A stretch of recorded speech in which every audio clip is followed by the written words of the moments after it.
नमस्कार जी, दिल्ली एनसीआर हरियाणा देख रहे हैं आप। आपके साथ मैं धर्मराज सिंह। दिल्ली में यमुना का जलस्तर एक बार फिर से बढ़ रहा है और अब दिल्ली में जो यमुना का जलस्तर है वो 206 मीटर के पार हो चुका है। दोपहर 1 बजे की बात करें तो यमुना का जलस्तर 206.17 मीटर दर्ज किया गया है और इस वक्त यमुना दिल्ली में खतरे के निशान से ऊपर बह रही है। अनुमान यह है कि शाम को 4 बजे तक ये 206.70 मीटर के पार भी जा सकती है और एहतियातन आसपास के जो इलाके हैं, जो यमुना बेल्ट जिसको कहा जाता है, वहां पर अलर्ट जारी किया गया है।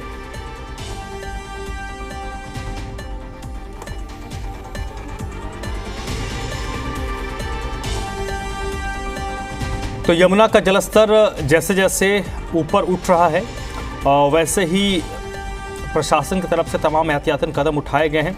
23 से 24 किलोमीटर दिल्ली के अंदर यमुना का बेल्ट पड़ता है, जो यमुना का पूरा स्ट्रेच है। उसके मद्देनज़र प्रशासन की तरफ से एहतियातन कदम उठाए गए हैं, क्योंकि इस वक्त स्थिति ये है कि हथनीकुंड बैराज से जो पानी छोड़ा जा रहा है वो दिल्ली में पहुंच रहा है और उसका असर ये हो रहा है कि दिल्ली में यमुना का जलस्तर लगातार ऊपर उठ रहा है। यमुनानगर की बात करें तो वहां से दिल्ली के लिए राहत भरी खबर है। ये दो तस्वीरें आप देख रहे हैं। हथनीकुंड बैराज में पानी का जो लेवल है वो कम होने लगा है। शनिवार शाम को 5 बजे तक बैराज से 2,04,000 क्यूसेक पानी दर्ज हुआ था, जो अब धीरे धीरे कम हो रहा है, जो दिल्ली के लिए राहत की खबर है। हालांकि ये राहत कब तक बरकरार रहती है इस पर ज़रूर संशय है, क्योंकि ये अभी जो राहत है वो टेम्परेरी कह सकते हैं, परमानेंट नहीं है, क्योंकि पिछले कुछ घंटों से पहाड़ों पर बारिश नहीं हो रही है और उसी का नतीजा है कि बैराज में जो जलस्तर का है वो इस वक्त कम होता दिख रहा है।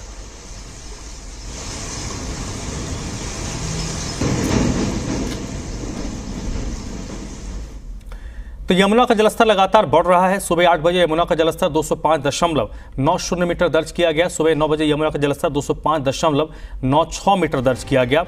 वहीं 1 घंटे के बाद अगर हम बात करें तो 9 बजे 205.96 मीटर हुआ, 10 बजे ये 206.1 मीटर हो गया, सुबह 11 बजे ये 206.8 मीटर हो गया और दोपहर 1 बजे तक जो जलस्तर है वाटर लेवल यमुना का 206.17 मीटर दर्ज किया गया है।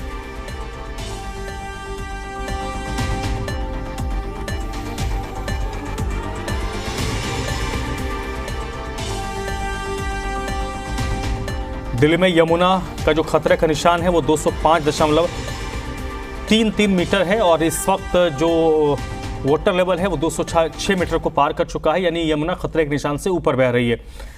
तरुण इस वक्त मेरे साथ दिल्ली से जुड़ चुके हैं ज़्यादा जानकारी के साथ। तरुण, इस वक्त आपके पास क्या कुछ अपडेट है, क्योंकि अभी हर घंटे कुछ ना कुछ स्थिति में बदलाव आ रहा होगा। देखिए धर्म, दोपहर 2 बजे का जो डेटा है वो 206.20 मीटर के ऊपर रिपोर्ट हुआ है यमुना का वाटर लेवल और 205.33 मार्क है। पूर्वानुमान है कि 206.70 अगले 2 घंटों के अंदर यमुना का वाटर लेवल पहुंच जाएगा। कुछ एक बुलेट पॉइंटर पे दर्शकों को जानकारी दे देते हैं कि सौरभ भारद्वाज जो कि दिल्ली के जल मंत्री भी हैं, उन्होंने वाटर ट्रीटमेंट प्लांट का विजिट किया है वजीराबाद में, चूंकि देखने के लिए आया था कि जब फ्लड लेवल एक्सट्रीम चला गया था दिल्ली के अंदर, तब 3 water treatment plant Wazirabad, Chandrawal और ओखला वाटर ट्रीटमेंट प्लांट 25% कम क्षमता से काम कर रहे थे, जिससे कि मध्य दिल्ली, पश्चिमी दिल्ली और भी कुछ आइसोलेटेड इलाके हैं जहां पर इन वाटर ट्रीटमेंट प्लांट की तरफ से पानी की सप्लाई होती है, तो उनका प्रोडक्शन 25% कम हो गया था, तो वहां पर पानी की कमी हुई थी। सौरभ भारद्वाज ने इस बात की जानकारी दी है कि अब ट्रीटमेंट प्लांट पर एक वॉल क्रिएट कर दी गई थी और सरकारी इंतज़ाम इस स्तर तक किए गए हैं, कम से कम वाटर ट्रीटमेंट प्लांट की सुरक्षा को लेकर, उनकी प्रोडक्टिविटी कम ना हो उसके मद्देनज़र, कि 209 मीटर भी अगर यमुना का वाटर लेवल चला जाता है, जो कि अपने आप में एक एक्सट्रीम, एक रिकॉर्डेड वाटर लेवल होगा, तब भी इन वाटर ट्रीटमेंट प्लांट में, खासतौर पर वजीराबाद वाटर ट्रीटमेंट प्लांट में पानी नहीं घुस पाएगा। इस बात के भी इंतज़ाम किए गए हैं कि जब इतना बड़ा फ्लड दिल्ली की तरफ आता है, फ्लड वाटर दिल्ली की तरफ आता है, तो बड़े बड़े पेड़ के तने और बड़ी बड़ी शाखाएं और या फिर कुछ आवारा जो पशु होते हैं या फिर कोई और पालतू पशु होते हैं, उनके शव भी वाटर ट्रीटमेंट प्लांट के मेन नोज़ल के ऊपर आकर चीज़ों को ठप कर देते हैं। लिहाजा गोताखोरों को लगाया गया है वाटर ट्रीटमेंट प्लांट के आसपास भी, क्योंकि अगर स्थिति ऐसी बनती है कि कोई फंस गया है वाटर ट्रीटमेंट प्लांट में, चाहे वो पेड़ का तना हो, चाहे वो किसी पशु का शरीर हो, तो उसको गोताखोरों की मदद से वहाँ से हटाया जा सके। तो उस लिहाज से एक अच्छे संकेत हैं कि प्रशासन ने इस तरह की तैयारी भी की हुई है कि अगर फ्लड लेवल एक्सट्रीम पहुँच जाता है तब भी कम से कम दिल्ली के अंदर पीने के पानी की किल्लत नहीं होगी। दूसरी उन्होंने जानकारी इस बात की दी है कि इस पूरे स्ट्रेच के अंदर 60 टीमें लगाई गई हैं।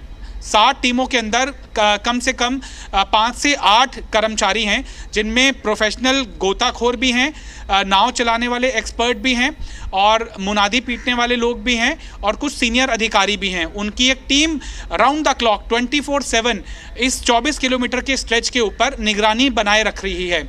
इन 60 की 60 टीमों का काम ये होगा कि रिलीफ ऑपरेशन जो चल रहा है वो बाधित ना हो, कहीं पर भी पीने के पानी की दिक्कत या शौचालय की दिक्कत या खाने पीने की दिक्कत या दवा की दिक्कत ना हो, ये सुनिश्चित करना। साथ ही साथ रेस्क्यू की अगर ज़रूरत पड़ती है तो उसमें भी इन टीमों के अंदर कुछ ऐसे लोग हैं जो काफ़ी एक्सपर्टीज़ रखते हैं किसी भी व्यक्ति को रेस्क्यू करने में या किसी भी पशु को रेस्क्यू करने में या फिर किसी भी आपात स्थिति के अंदर स्थिति को नियंत्रण में करने के लिए। तो 60 टीमों का गठन सरकार की तरफ से किया गया है। चूँकि सरकार को पहले से ही सूचना मिल गई थी कि CWC ने पूर्वानुमान जताया है कि 206.70 का मार्क यमुना क्रॉस कर सकती है। और मैं आपको रोकूंगा, सौरभ भारद्वाज अभी कुछ कह रहे हैं, पहले सौरभ भारद्वाज को सुन लेते हैं।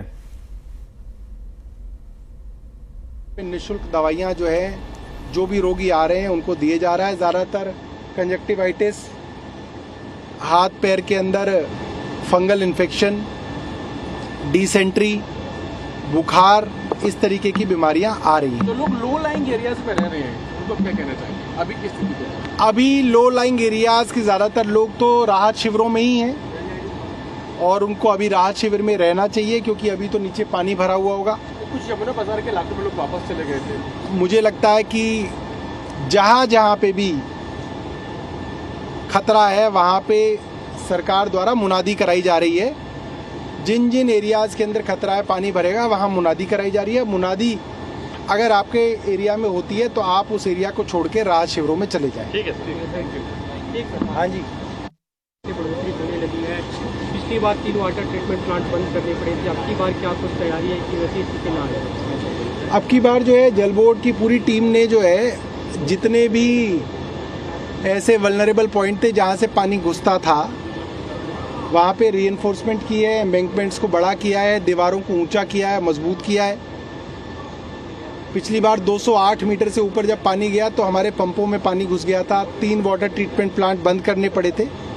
पर इस बार जल बोर्ड के अधिकारियों ने पहले से तैयारी शुरू कर दी है, दीवारें ऊंची कर दी हैं। तो 209 मीटर जो कि इम्प्रैक्टिकल है, इम्प्रोबेबल है, वहाँ तक भी लेवल पहुँचेगा तो पानी पंपों में नहीं घुस पाएगा और हमारे तीनों ट्रीटमेंट प्लांट वजीराबाद, चंद्रावल और ओखला चलेंगे। में जाने के लिए बोला गया है, तो क्या तैयारी है? क्योंकि ज़्यादातर निचले इलाकों के लोग अभी भी राहत कैंपों में रह रहे हैं और अभी वो वहीं रहें। सरकार ने वहाँ पे खाने पीने, रहने, दवा सबके इंतज़ाम किए हुए हैं। जहाँ जहाँ बाढ़ का खतरा है वहाँ कल से मुनादी करानी फिर से शुरू कर दी है। अगर लोग वहाँ पे वापस चले गए हैं तो वो फिर से जो है राहत कैंपों के अंदर आ जाएं। आपकी लगाई गई है जो काम कर रही है? करीब 60 टीमें हैं जो यमुना के लेवल पे नज़र रख रही हैं और अगर कहीं से पानी एम्बैंकमेंट तोड़ के शहर में घुसता है तो उसकी तैयारी के अंदर वो लोग लगे हुए हैं। दिन रात जो है 24 घंटे उनकी ड्यूटीज़ हैं। एक दूसरा मुद्दा है, तो दिल्ली सरकार के मंत्री सौरभ भारद्वाज को आप सुन रहे थे। सौरभ भारद्वाज ने जानकारी दी है कि दिल्ली में जो वाटर ट्रीटमेंट प्लांट हैं उनको सुरक्षा देने के लिए तमाम एहतियातन कदम दिल्ली सरकार की तरफ से उठाए गए हैं और राहत शिविर जो हैं वहाँ पर सभी व्यवस्थाएं सरकार की तरफ से की गई। एक बार फिर से तरुण का रुख कर लेते हैं। तरुण, आप अपनी बात प्लीज़ कंप्लीट कीजिए। देखिए, कमोबेश सौरभ भारद्वाज का जो विजिट था उससे कुछ संकेत मिले हैं कि प्रशासनिक तैयारियां किस तरफ हैं। इस बात का पूर्वानुमान जो लगाया गया था वो अभी तक तो सटीक साबित हुआ है और लगता है कि 206.70 का मार्क भी यमुना के अंदर जिस तरह से जलस्तर में लगातार बढ़ोतरी दर्ज की जा रही है, तो 24 और 48 घंटे बहुत डिसाइसिव हैं। इस दौरान किसी भी व्यक्ति को जोखिम नहीं लेना चाहिए और प्रशासनिक जो दावे किए जा रहे हैं या फिर प्रयास किए जा रहे हैं उनका साथ देना बहुत अहम हो जाता है। दिल्ली सरकार ने अपने जल संयंत्रों की सुरक्षा पूरी तरह से सुनिश्चित कर ली है। रिलीफ कैंप्स जो बनाए गए हैं जहां पर करीबन 25,000 से ज़्यादा लोगों को रखा गया है, चाहे वो कम्युनिटी सेंटर हो, चाहे स्कूल्स हो, चाहे शेल्टर होम हो, चाहे फिर टेम्परेरी अरेंजमेंट टेंट्स की व्यवस्था हो। वहाँ पर खाने पीने की व्यवस्था की गई है, दवा की भी व्यवस्था की गई है। चूँकि दिल्ली के वो हेल्थ मिनिस्टर भी हैं तो सौरभ भारद्वाज का दावा है कि सब चीज़ें ऑन प्लेस हैं, सब अलर्ट के ऊपर है और ये जो स्थिति बनी हुई है वो अगले 48 घंटों तक मॉनिटर की जाएगी। इसके लिए 60 टीमों का भी गठन किया गया है कि कहीं पर भी इंबाकमेंट ब्रीच होता है तो उसे तुरंत रोका जा सके और रिंग रोड के ऊपर पानी ना आए और इस तरह का मंजर फिर से दिल्ली को देखने के लिए ना मजबूर होना पड़े, जो कि 13, 14 और 15 जुलाई के दिन पूरे विश्व को दिल्ली ने दिखाया है। ठीक है। और अभी क्योंकि कई जगहों से ऐसी खबरें रिपोर्ट हो रही हैं तरुण कि जो जलस्तर कम हुआ तो उसके बाद लोग अपने अपने घरों की तरफ लौट रहे थे। कई जगहों पर मवेशी भी लोग लेकर लौट गए थे। मुनादी ज़रूर करवाई जा रही है लेकिन उसके बावजूद लोग वहाँ पर ठहरे थे। तो सरकार के लिए दोहरी चुनौती कहीं आप देख रहे हैं कि जो लोग वापस लौटे हैं उनको फिर से वापस लाना? बिल्कुल, चूंकि अगर आपको अंदाज़ा है जो लोगों को निकाला गया, जिन लोगों को रेस्क्यू किया गया, किस तरह से ये एक प्रशासनिक दक्षता का भी परिचायक था कि बड़े जानमाल का नुकसान आशंकित था और सरकारों के पास ये तर्क भी हो सकता था कि लोगों को बार बार कहने के बावजूद, सावधानी बरतने के बावजूद लोगों ने साथ नहीं दिया तो किसी अगर जानमाल का नुकसान हो जाता तो कौन जवाबदेह होता। लिहाजा लोगों को ये बात शायद उस मंजर से अगर नहीं समझ आई है तो 2 दिन पहले उस्मानपुर में एक व्यक्ति की डेड बॉडी मिली है। आशंकित तौर पर वो लो लाइंग एरिया में रहता होगा या फिर एक्साइटमेंट में वो यमुना किनारे कच्ची जगह पर चला गया होगा जिसके कारण उसकी डूबने से मौत हो गई। मैं आपको छोटा सा एग्जाम्पल बताऊं, इस समय मैं जिस पक्की ज़मीन पर खड़ा हूं 206.7 का जब मार्क आ जाएगा तो इस जगह से हम रिपोर्टिंग नहीं कर पाएंगे और ये कच्ची ज़मीन है। अगर मैं वहाँ पर पाँव रखूँगा तो ऐसा नहीं है कि सिर्फ मेरा पाँव धंसेगा, मेरी बेल्ट तक पानी नहीं आएगा। यहाँ पर पानी इतना गहरा है कि किनारों के ऊपर कोई खड़े होने की जगह नहीं है। लिहाजा कई बार ऐसा देखने के लिए आता है कि रील बनाने के चक्कर में या फिर सेल्फी लेने के चक्कर में या फिर लोहे वाले पुल पर क्या मंजर है इसका प्रत्यक्षदर्शी बनने के चक्कर में लोग रिस्क लेते हैं और ये प्रशासनिक चुनौती है एक बहुत बड़ी। चूँकि जब 208.66 का मार्क छुआ था यमुना ने तब पूरे रिंग रोड के इलाके में खासतौर पर ये 12 से 14 किलोमीटर का जो स्ट्रेच है जो कि प्रगति मैदान से शुरू टीला तक, इस पूरे कनेक्ट के अंदर हाहाकार मचा था। ना सिर्फ रिंग रोड बल्कि भैरव मंदिर के पास पानी भर गया था, ना सिर्फ यमुना बाजार बल्कि मरघट वाले हनुमान मंदिर के पास पानी भर गया था, ना सिर्फ निगम बोध घाट जो कि यमुना किनारे पर है बल्कि उसके सामने प्रियदर्शनी कॉलोनी में पानी भर गया था, ना सिर्फ मोनेस्ट्री बल्कि उसके सामने ISBT कश्मीरी गेट तक में पानी भर गया था, ना सिर्फ मजनू का टीला बल्कि उसके सामने सिविल लाइंस तक में पानी भर गया था। तो लोगों को ये देखना होगा कि एम्बार्कमेंट ब्रिज किसी भी समय किसी भी वक्त हो सकता है। ऐसा नहीं है कि जब फ्लड अपने एक्सट्रीम पर होगा तभी आपको एहतियात बरतने की ज़रूरत है। यमुना किनारे आना इस समय जोखिमपूर्ण साबित होगा। प्रशासनिक तैयारियां बखूबी हैं जिस तरह से सौरभ भारद्वाज ने कहा, लेकिन इस समय लोगों को उसका साथ देने की भी ज़रूरत है। तरुण, अगर पॉसिबल हो तो आप अपने कैमरा पर्सन को एक बार पैन करके दिखाने की कोशिश कीजिए कि किस तरीके से यमुना का जो वाटर लेवल है बढ़ा है और किस तरीके से यमुना स्ट्रेच हो रही है।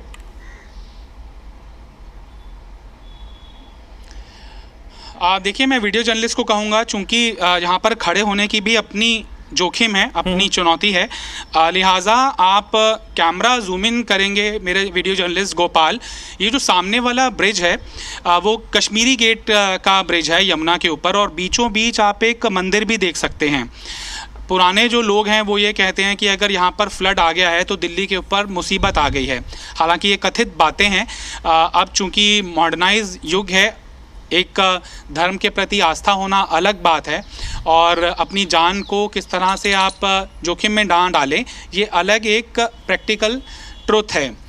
लिहाजा अब आप देखिए जो यमुना का जो रफ्तार है, बेशक वीडियो कैमरा चूँकि अगेन सन है, वैसी आपको तीव्रता पानी के अंदर उसकी रफ्तार की महसूस ना हो, लेकिन जिस जगह पर मैं खड़ा हूँ ये यमुना घाट मेरे राइट साइड के ऊपर है और लेफ़्ट साइड के ऊपर लोहे वाला पुल है, तो पानी की जो स्पीड है वो डरा रही है। और थोड़ी देर पहले जब लोहे वाले पुल के ऊपर हम थे तो ऐसा देखने के लिए आ रहा था कि छोटी मोटी चीज़ तो इस भाव के आगे टिकेगी ही नहीं। मानव शरीर की तो क्या ही हम मानगी रखें, क्या उसका उदाहरण दें। लिहाजा इस समय जो फ्लड है वो बहुत गंभीर स्थिति के अंदर है, और अगर इसी रफ्तार से पानी सुरक्षित तरीके से आगे गुजर गया तो प्रशासनिक सूझबूझ और लोगों की साझेदारी को ही इसका श्रेय दिया जाना चाहिए, और ऐसा होगा भी, क्योंकि प्रशासन को भी लोगों पर विश्वास है और लोगों का भी प्रशासनिक तैयारियों के ऊपर विश्वास है। तभी इतना बड़ा फ्लड दिल्ली ने झेल लिया। बेशक जो तस्वीरें थी, कुछ दिनों की दिक्कतें लोगों को ज़रूर हुई, लेकिन इतने बड़े स्तर के ऊपर कम से कम जान का नुकसान नहीं हुआ, जो कि आशंकित था।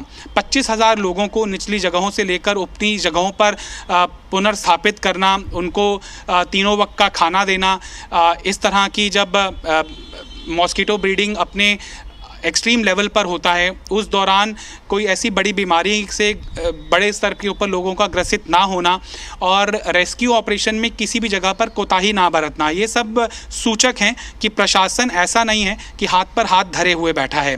हाथ पर हाथ धरा हुआ वो तब दिखाई दिया था जब 13 और 14 जुलाई के दिन रिंग रोड के ऊपर पानी आ गया था, ट्रैफिक पूरी तरह से ठप हो गया था, सरकारी तैयारियों पर सवाल उठ रहे थे। जो वाटर ट्रीटमेंट प्लांट है वो 75% की कैपेसिटी पर आ गए थे, 25% की कैपेसिटी उनकी रिड्यूस हो गई थी। लेकिन अब लग रहा है कि अपने अनुभवों से सरकार ने भी सीखा है, और लोगों को भी ये ध्यान में रखना होगा कि जब उनकी साझेदारी से प्रशासन 208.66 का हाईएस्ट फ्लड लेवल क्रॉस करने के अंदर सफल साबित हुआ है, तो अब उससे कम ही पानी जाएगा, लेकिन सरकारी जो तैयारी है वो 209 मीटर तक की है। ठीक है तरुण, आप मेरे साथ बनी रहिएगा। एक्सक्लूसिव तस्वीर अपने दर्शकों को हम दिखा रहे हैं। दिल्ली सरकार के कैबिनेट मंत्री हैं सौरभ भारद्वाज, जो इस वक्त वाटर ट्रीटमेंट प्लांट का निरीक्षण करने के लिए पहुंचे हुए हैं। और क्योंकि हमने देखा था पिछले सप्ताह जब बाढ़ की स्थिति अभी कुछ दिनों पहले बनी थी, तो कुछ दिनों के लिए दिल्ली के वाटर ट्रीटमेंट प्लांट्स को बंद करना पड़ गया था, क्योंकि उसमें पानी भर गया था। फिर उसको साफ़ किया गया, उसको सुखाया गया, दोबारा से उसको चालू किया गया। इस बीच ओखला हो, चंद्रावल हो, या जो दिल्ली के 3 बड़े ट्रीटमेंट प्लांट है, ये देखिए Saurabh Bharadwaj water treatment plant का इस वक्त निरीक्षण कर रहे हैं।